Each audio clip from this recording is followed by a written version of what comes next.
Hello everybody, thanks for watching the video. So in this one, it's been a while since I did a city update, and a lot has changed since the last one I was able to make, which I believe I was just about to get ships of the line, but now obviously a lot has changed and I'm already at super frigates and working my way on up to man of wars in the coming soon future. I'm not sure exactly, but that's a lot of resources to get. It's insane the amount of resources to get. It changes quite drastically. But anyways, so yeah, I thought I was going to do a little bit of a review, kind of catch you guys up, see what's going on, see where I'm going with it. Okay, so I guess I'll start with what I'm working on for now. I just finished the pub, just now got it to 28. So now I am working on my gate, trying to get that 28, and then of course I will do my fortress to 29, which is going to take a lot of resources to do. I'm pretty sure I have enough tickets to just take it all the way straight to 29, although it just takes forever to farm that many EITC, so I just haven't done that. And the speed cost, of course, is a factor as well. Okay, so that's pretty much it for now. Once I get 29, I'm going to work on my academy. Get that to 29 first. Get first mates, and that'll help a lot with that. Also finish the super frigate research, which you can't do all of it at 28, which is kind of stupid. I understand why they do it, but it's kind of stupid. You can only take it to 9 when you're level 28. You gotta be level 29 to finish it for lore. Which, like I said, it's kind of dumb that they did it that way, but I can understand it. So, I'll work on that once I get to 29. Other than that, that's pretty much all I'm working on as far as upgrades to my city right now. So, let's talk about what I have now, which is a lot more stuff than I used to, which I'm missing about. Where is it? It's still hunting monsters? I don't like auto hunt, how one of them will keep going but the rest just stop, or they all stop immediately, and then sometimes randomly they'll just keep going and won't stop for nothing. It's just weird. Anyways, super frigates compared to ships of the line, major difference. I know I didn't get to make a video on any of my ships of the lines and all that, tell you guys how they work. For a comparison, heavy galleons versus ships of the line, it's not a huge difference. It was not a big upgrade. So it didn't really...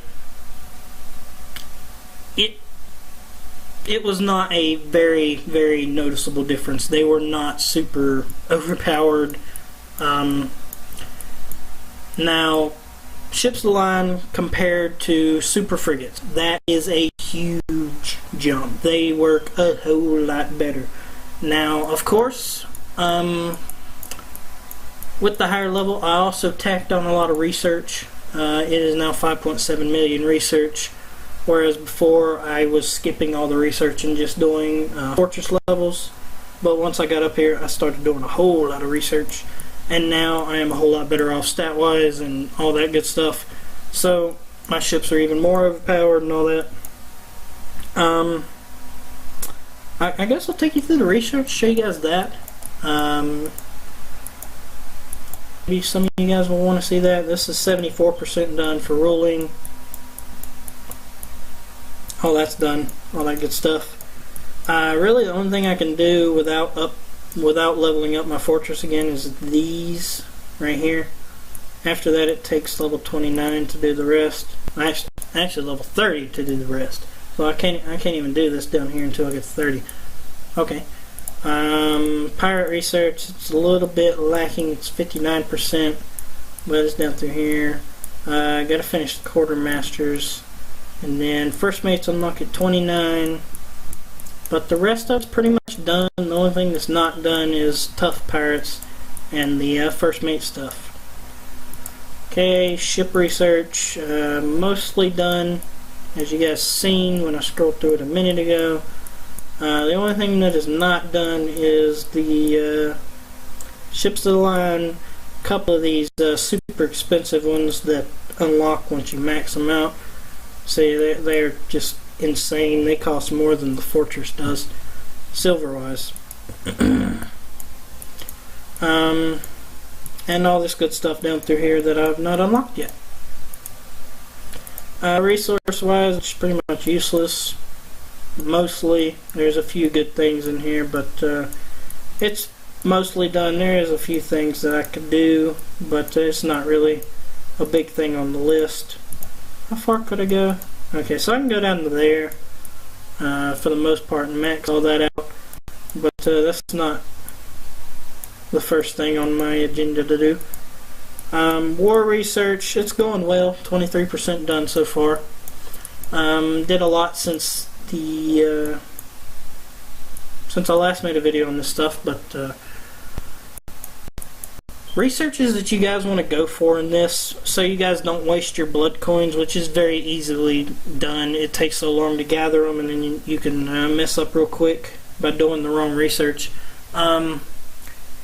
If you guys want the most use out of them, and you haven't messed with the war research all that much, you guys want to skip down through here, skip down, do the burning fuse, max that out as soon as you can, because bombardment speed is a major stat that helps a lot.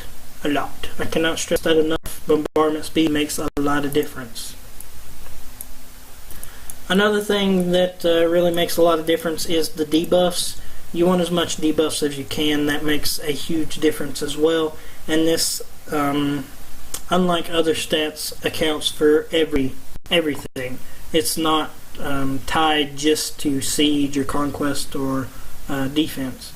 So these are very useful to do. These things not so much, because they're tied to defense. I would skip over them. Not so much as helpful, but you guys could do them if you guys plan on doing some defensive hits, which I do plan on testing that later on a little bit more. This stuff up here, not so much a huge deal. The durability, I would do that one as soon as you could as well. That one is helpful. And the heavy fire, I would do that one as soon as you could too. It's fairly cheap, and it's 9% ship versus pirate power, so pretty useful. This one not so much. That one you can if you want to. It's pretty cheap. Moving on now, I suggest you guys skip these because they are only 1% each, and they cost a good bit of blood coins. And there's other stuff down here you guys would rather do first. But if you guys have no other choice and you are low on blood coins, these are decent to do, just not my first choice to do, because they are only 1% each and pretty costly. Alright, so the attack power, this one I wouldn't do first, but I would max it out eventually as soon as you can. I would come down here first and work on a few of these, because you get reduced enemy pirate HP, which is another debuff and is very helpful. This one is another debuff as well, which very expensive. Yes, very, very expensive, but it is going to help a whole lot. And I would suggest working on these as you can before you do any other of this blood coin research stuff. If you guys plan on doing a lot of attacking, this one isn't a bad one to do with the pirate attack speed. It is a tiny bit expensive, but if you guys do a lot of attacking, it will be useful. I wouldn't suggest going any lower than here. There's not really a whole lot of useful stuff down here that isn't going to take months to get that amount of blood coins, but you guys could if you had that kind of blood coins, which you wouldn't get that much without spending or just slaving away at especially ITCs. So, up to you if you wanted to go that far. Serendipity is like 1,800 blood coins just for the first one, and it goes up 3 times. So it does get super expensive once you get down there. Okay, enough teaching on that one. Expert research, there's not really a whole lot in here you want to do. Up to level 5 on these is pretty much free resource-wise. It's cheap, and it doesn't cost any blood coins up to 5. Once you get to 5, it costs blood coins, so I would stop there. Unless you guys actually have a mammoth, which is pretty hard to get. But if you guys do have one, you guys could take it up more if you wanted to.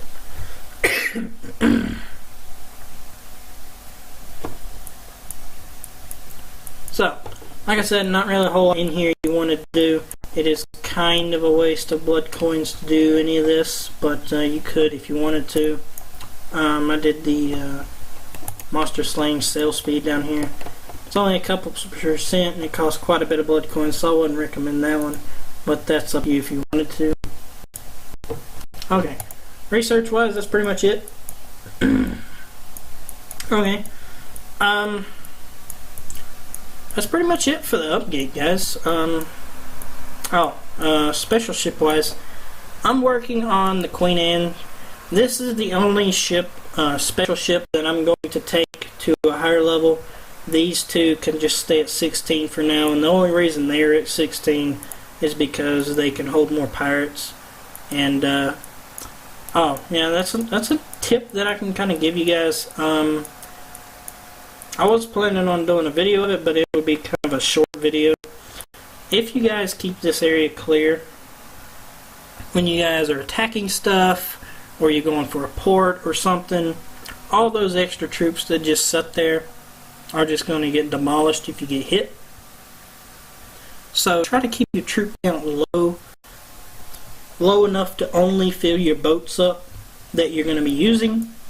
And if you do that, you guys can easily send your boats away or something like that if you're going to be doing a port or something like that. And then if they hit your city, they have nothing to take. Alright. And then when you guys are going to go hit monsters and you need some extra troops for auto hunting and stuff like that, that can be easily fixed. You just scroll right over here to your little specials. You unload those, and because you are not going to be unshielding while you hit monsters, there is no danger of losing your troops, and you will not have to rebuild them or nothing. There we go. And now you have a full load of troops over here ready to go hit some monsters and do some captain leveling. Okay, so that being said, that is a useful tactic, and also it's also useful during a PvP event. Like you guys were to actually take a hit during the PvP event, you don't have how many extra, like for me it would have been like 10,000 extra troops setting right there along with these that are already here. So that's a ton of points that you would have just give up, because once they make it past your boats during the defense, you're basically done for, because the gate itself is super weak and will not stop a boat unless it's like one hit away from death. The gate is pathetically weak, and the pirates in your city will not actually fight them unless they run out of gunpowder. That is the only time the boats will actually pull up and they will try to siege the city. That's the only time that happens, is if they run out of gunpowder and can't destroy the gate.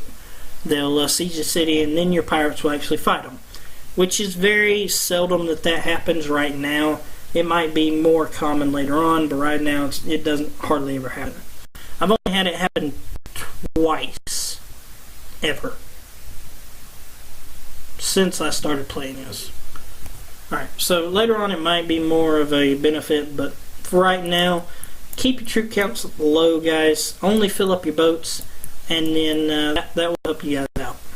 And I'll explain that more later during another video, but for right now, this is just a review. So that's pretty much it, guys. I don't know of anything else to kind of go over. Yeah, that's pretty much it. So thanks for watching the video, guys. Hopefully you enjoyed it. If you guys like this kind of video of me doing my reviews on my city, just leave a like, subscribe if you're new here, And I'll see you guys in the next one. Thanks for watching.